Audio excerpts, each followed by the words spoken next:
It's seen him shunned by the TV industry, disowned by his closest friend, and cost him his marriage.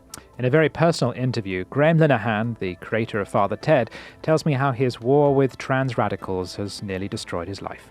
I want to know what reality is so that I can build on that, so that I can write comedies that subvert reality.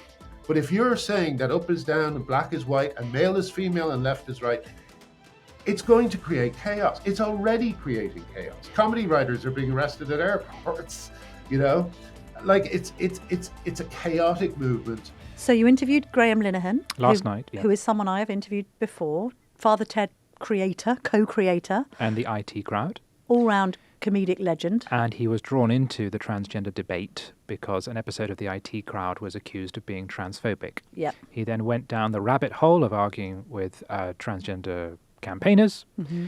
I think it's fair to say that it has destroyed his life, whatever you think about what he says. He's paid a very personal price for it. He lost his career. He lost his wife.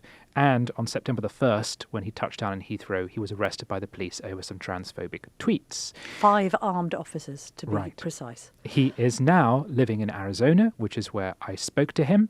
And I'm just going to let Graham Linehan speak for himself. Graham Linehan, thank you very much for speaking to us. It's a real pleasure to have you. Before we start, I know you want to say something about your eye.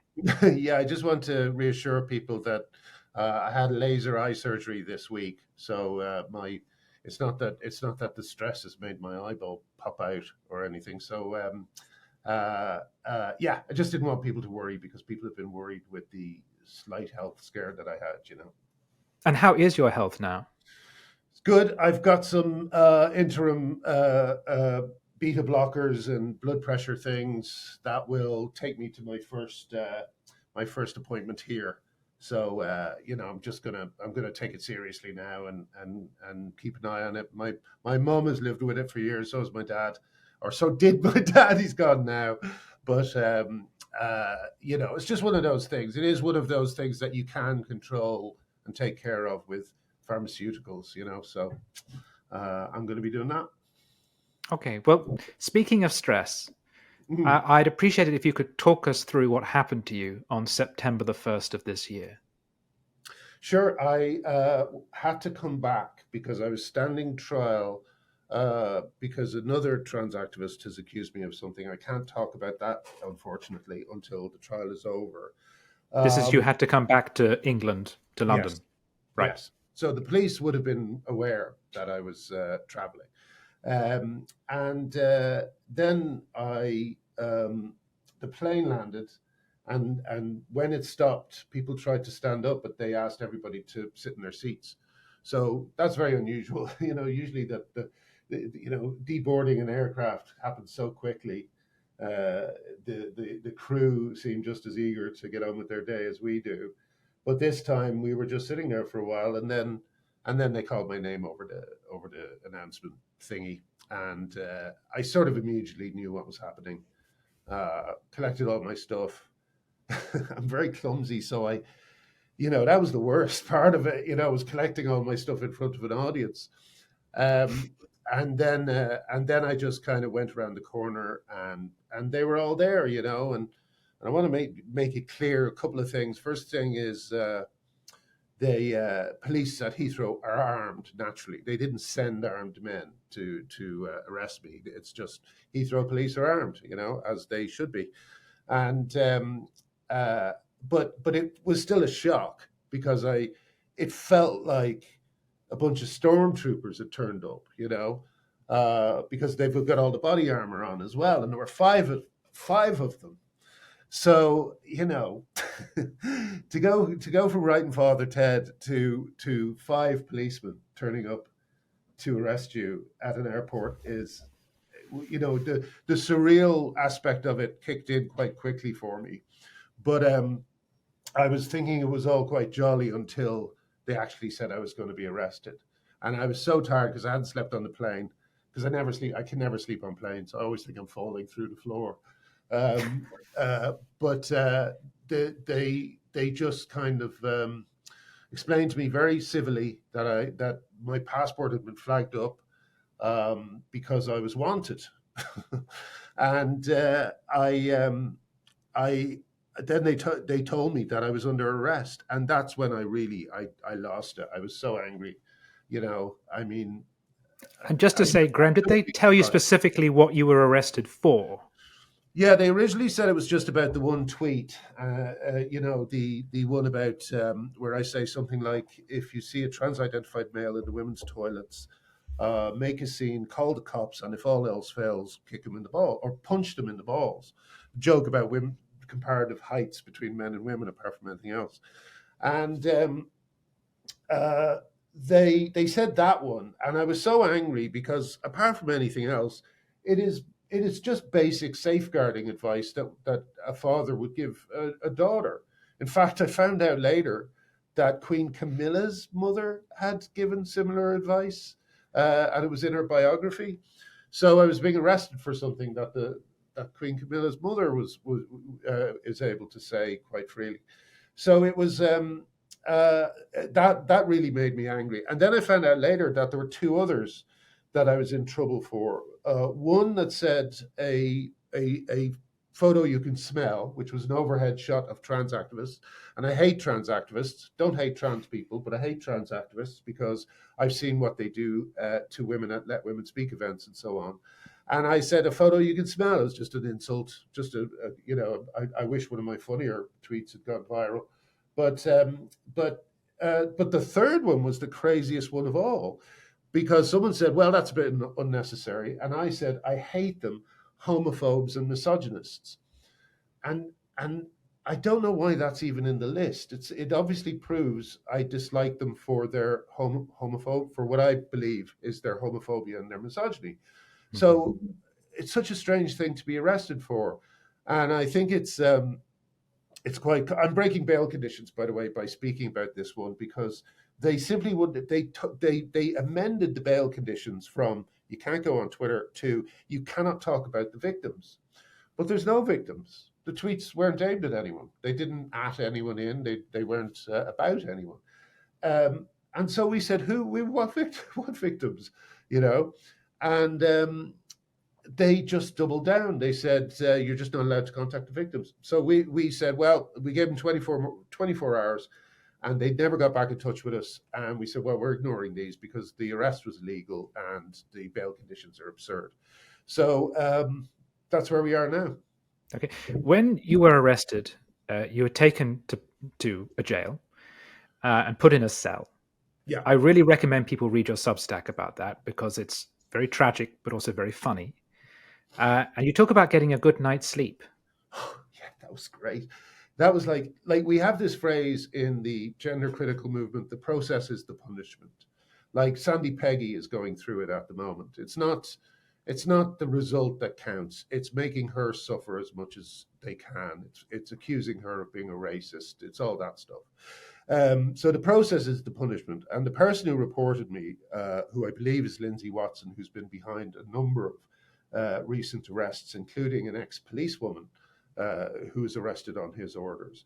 And so the process is the punishment is like the ultimate revenge. But like the cell was actually better than Premier Economy. More leg room. You could stretch out. And so, once I got processed and was in there, all of which was interesting because I'm a writer and I love details. So I was eating everything up, and the adrenaline was keeping me going. Then I went into the cell, and I slept till 10 p.m. And they even came in to do my interview, but they thought, isn't he lovely? Let's let him sleep. and so I possibly spent a few more hours in there as a result of that. But I still feel that the aim of the arrest was the arrest itself. It was basically put me in a cell for 8 to 10 hours, and maybe then he'll think twice about tweeting. That's essentially what it was. Mm-hmm. And the experience made you very unwell, and you ended up in hospital. Yeah, I got checked by the nurse, and I think by this stage, it was such a weird thing because all the policemen I dealt with, not all of them, but most of them, had this big smile on their face because I think because it had spread around that I wrote Father Ted, and so they were all very nice, very polite, and it just wasn't a bad experience in that sense. They were very, and I don't blame them for any of this. In fact, the main thing I took from all this was embarrassment. They seemed embarrassed. I think they know that something's up, something's going on. That means they're not really doing policing. And I felt that throughout. So they couldn't let me die in the cell, because that would have been pretty bad publicity. That would have made the last week look like nothing for them. So this nurse just checked my blood pressure, and it was so high that he had to do it manually just to make sure. And then it was like over 200 or 200 or something like that. And I don't know what these numbers mean. I just, well, I guess that's bad, And I found out later that it should be 160 or something. So yeah, it was a. They got me to hospital, and then quite soon after that, I got my devices back and my bail conditions, which were that I wasn't supposed to go on Twitter. So I went into the the place where I was supposed to be resting, and I just turned on some transcription software and described everything that had happened in the last few hours, and fed it into an AI and got a first draft back of that piece that you saw in my Substack. And then I asked it to ask me questions, one after another, to make sure that I covered every single angle of what happened and described everything, so that a reader would understand it, So it asked me a bunch of questions. I'm talking to the AI, and then the nurse comes in and says, "What are you doing? You can't be working. You're supposed to rest," But I knew if I didn't get something out, that like one of the guys who's been targeting me for the last 8 years would get something out saying, "I'm delighted to announce that a 57-year-old comedy writer has been arrested for, harassment of trans people," and basically that would be the version that would spread before I'd had a chance to tell the real story. So I got it out, edited it for a while, and sent it out there, and it was instantaneously everywhere. I've never had that kind of reaction to a post. It was instantaneously everywhere, and I kind of knew immediately that everything was going to change, for me at least. When this sort of thing happens to you as a writer, is there a part of you that thinks this would be good material? Oh God! Well, that's the thing. I said this in my book. More grist for the mill. Too much grift. Excuse my language. Please stop it with all the grist. I mean, my life has gone from me making up the most ridiculous situations I could think of to me being in the most ridiculous situations I could think of.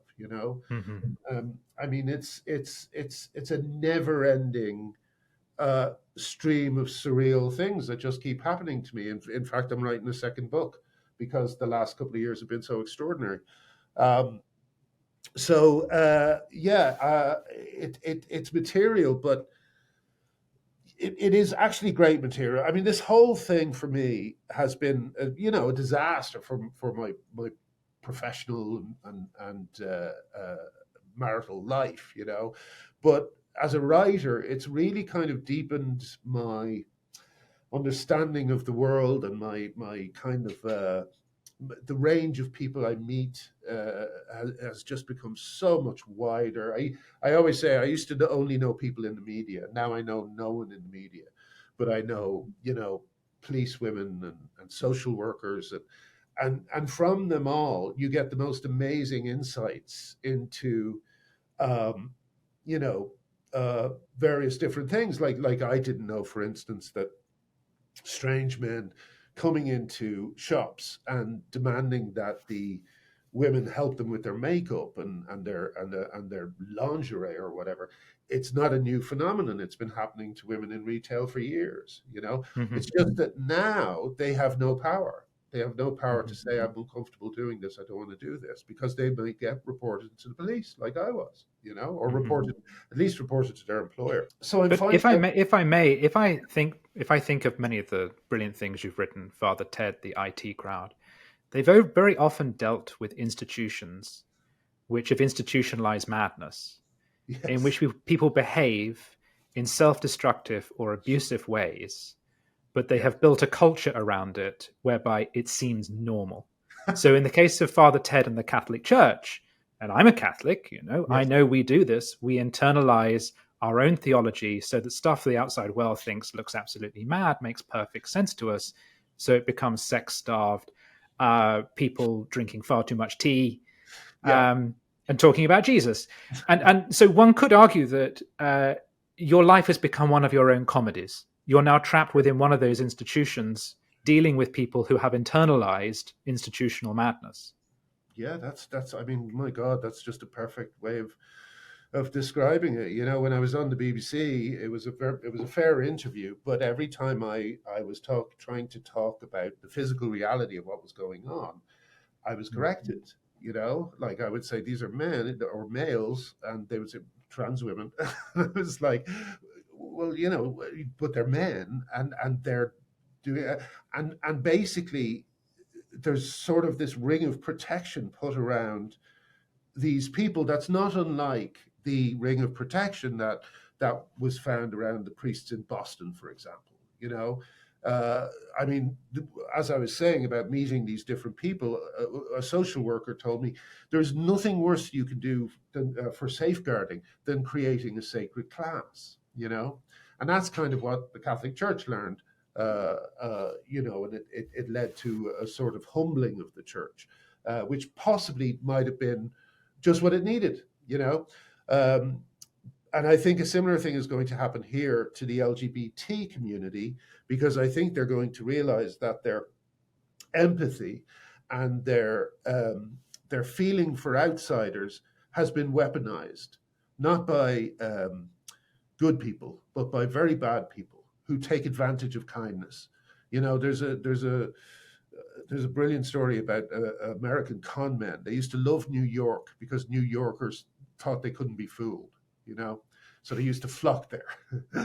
And that's kind of what seems to be happening now. All these people are very, very convinced of their own goodness for standing up for their friends who they know and they love, and they think this person would not hurt a fly. Why would anyone object to them in a women's toilet? But the problem is that his entry into the women's toilet holds the door open for everyone with bad intentions. And for some reason, they can't see this, and they're still convinced of their own goodness. And I think I think you're right. I think it's an institutionalized madness. And unfortunately, like, my institutionalized madness was completely made up. It was silly. We liked priests. We got on well. My author had relatives who were priests. And we didn't want to insult them, and we didn't want to hurt their feelings, and we didn't want to attack central tenets of belief. We did that once, and an actor was angry at us for it. I don't know if you remember, but the three bishops who come and are all convinced to become atheists and hippies. Yes, yes. Right. Now, aliens, that makes sense. That's it. Yeah. Yeah. So it was just nuts. It was crazy stuff that didn't have any tethering to reality. And the unfortunate thing about this is there's nothing I can do to make this more surreal. The thing I think should be done, and I've been trying to gain some interest in this, is a documentary. Because if you actually show what's been happening for the last, again, 8 to 10 years, people will not believe what's been going on. So I think, my next comedy might be a documentary.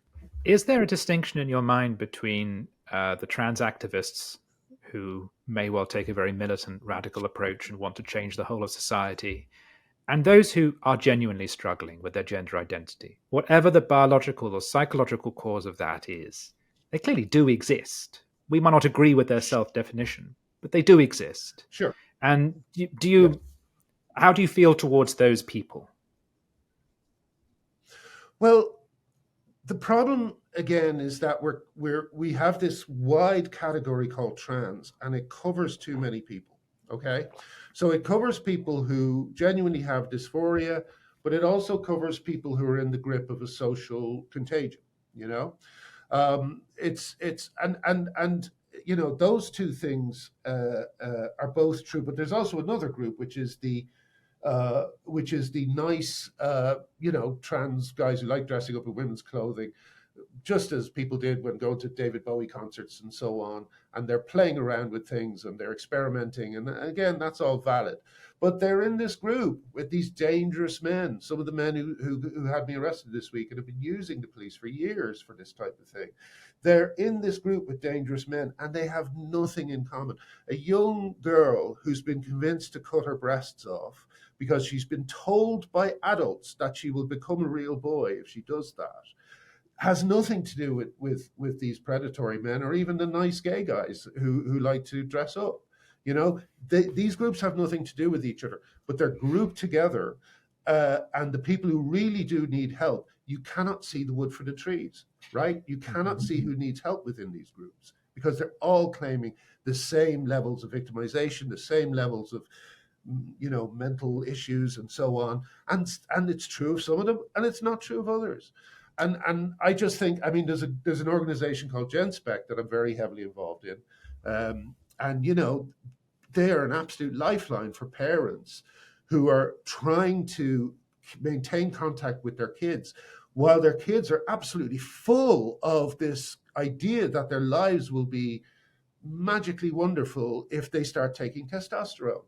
And I've spoken to, you know, one of my friends, this guy, Keith, and you know, the first time I met him, he was he was in despair because his daughter was disappearing before his eyes. You know, the testosterone was making her, and he knows more than she does about it because they don't tell these kids about it. Like, he knows that her life will be shortened, that she's got like a 4 times greater chance of having a heart attack, that her throat will be able for the swollen vocal cords, so she'll have a sort of raspy kazoo voice. So people are doing a very, very bad thing, which is they are trying to keep this kind of information from the people it most affects, you know? Mm-hmm. And there's still just such a lack of knowledge about what's going on with gender medicine. So yes, I hope that proves that I have enormous compassion for people who are in this fight. And I think that the real trans healthcare is going to happen when this movement is over and people wake up to what's really been going on. Graham, a lot of my Irish friends say to me they can't believe what's happened to Graham Linehan because they always regarded you as someone on the progressive left or centre in Ireland, a country which has changed dramatically in the last 30 years. And now they perceive you to have moved to the right. Do you see your politics changing, have changed, and have your friendship groups changed as a result? Oh, yeah. No, I'm in touch with no one in my whole life. And Ireland is even worse than England in its adherence to whatever fashionable idea blows over from America. You know, the Irish media is doing that tribal thing. They think that if they criticize the trans movement, that it will somehow move them to the right. But they just don't understand the nature of it. It's nothing to do with left or right. It really is to do with right and wrong. You know? Mm-hmm. But one of the few groups that I assume has been sympathetic to you are social conservatives. Yes. And that's something of a twist, isn't it, from the man who wrote Father Ted? Yeah. Well, you know, I mean, priests always liked it as well. You know, it's kind of, it was a uniting show. So I find that, like, you know, everybody's happy to see me. But yeah, I have been hanging out with people who I don't agree with on other issues like abortion. But as I said to someone else about Trump, really the lowest bar that one can cross, not just as a politician or a human being, is to know that men have a willy and women have a winky. You know? You know, That is something we can expect from our politicians. And yet, when you ask them what a woman is, there's like 10 minutes of bumbling about because they really don't seem to know the answer. I want to know what reality is so that I can build on that, so that I can write comedies that subvert reality. But if you're saying that up is down and black is white and male is female and left is right, it's going to create chaos. It's already creating chaos. Comedy writers are being arrested at airports, like it's a chaotic movement.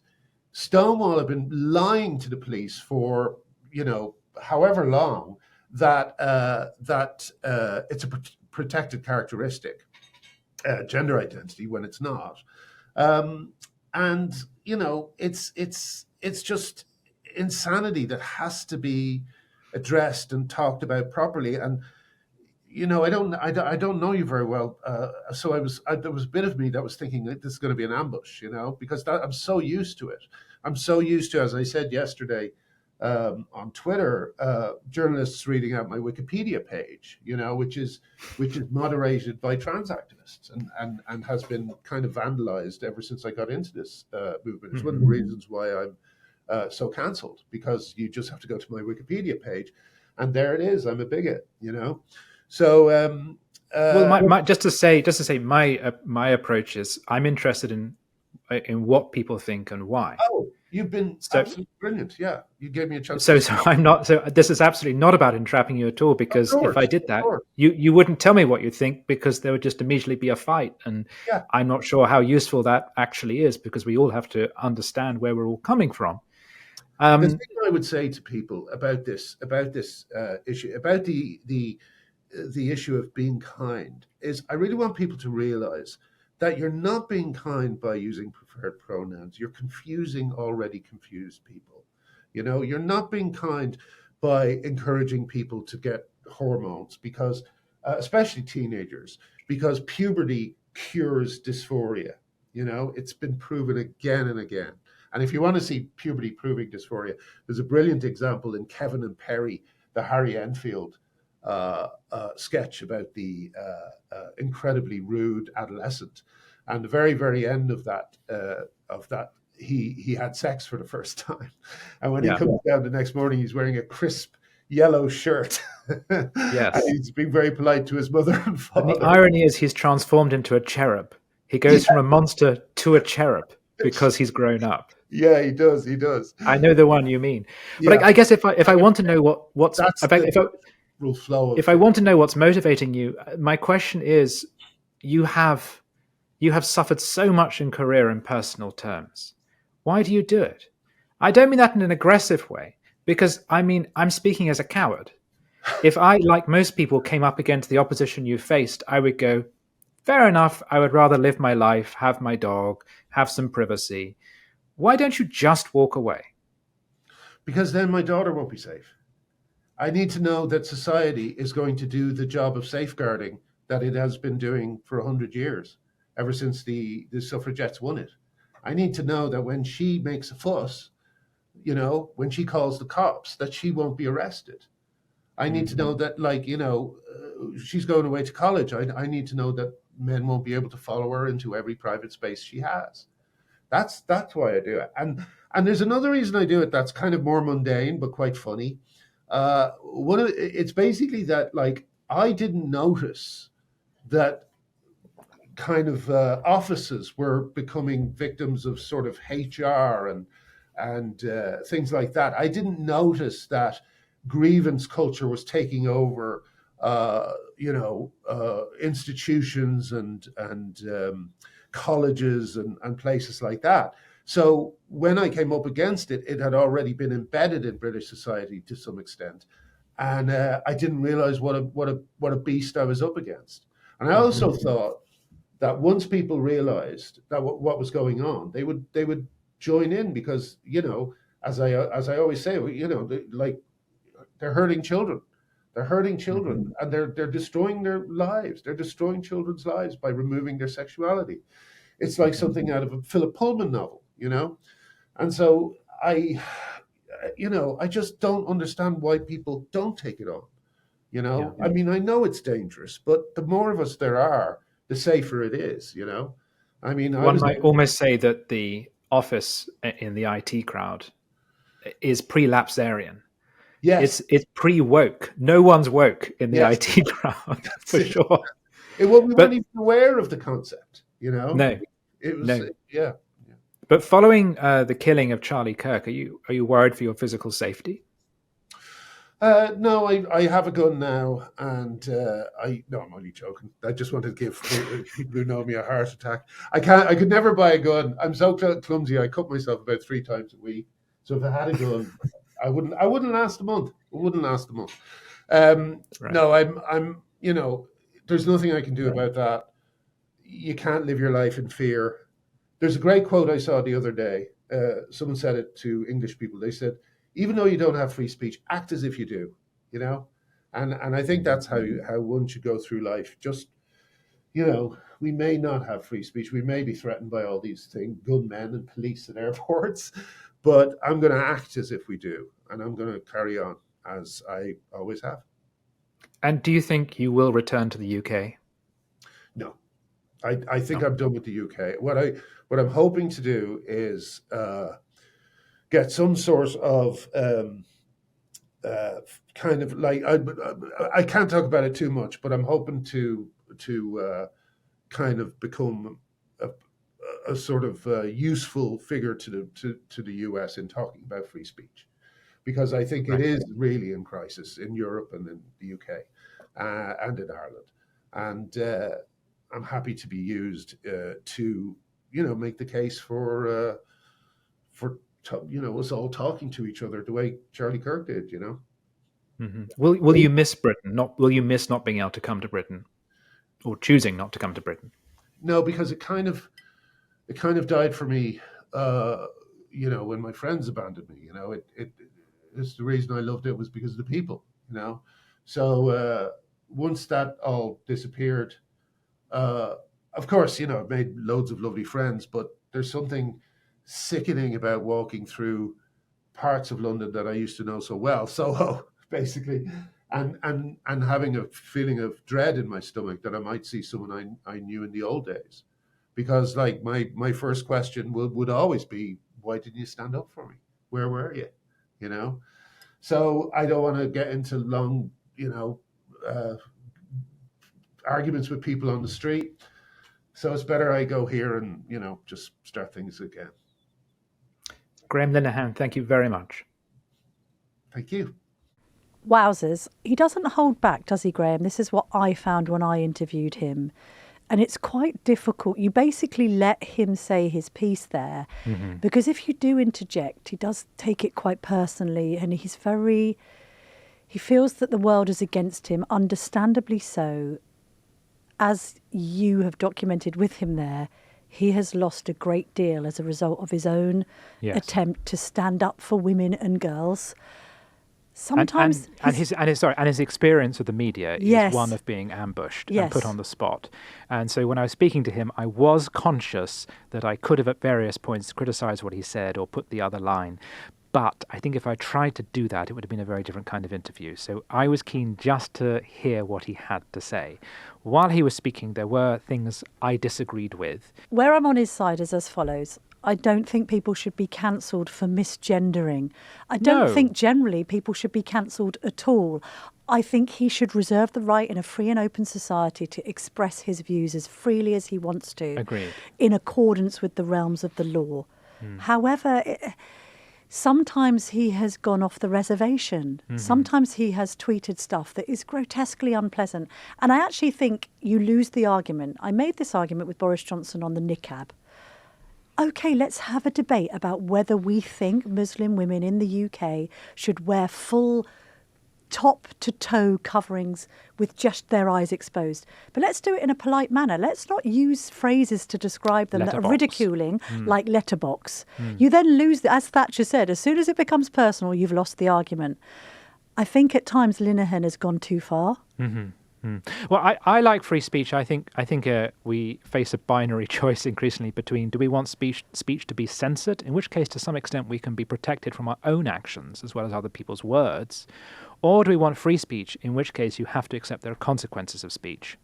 Otherwise, it's not free. So in the same way that he is free to say what he has said about trans people, they're also free to say what they've said about him, as long as it doesn't border on violence. Yes. You could argue that's a race to the bottom and everyone being rude to each know. other. So be it. I mean, maybe okay, but in a way, Graham Linehan, who I enormously respect, and I think that came out of the interview, because to such a large extent he shaped the imaginations of our generation.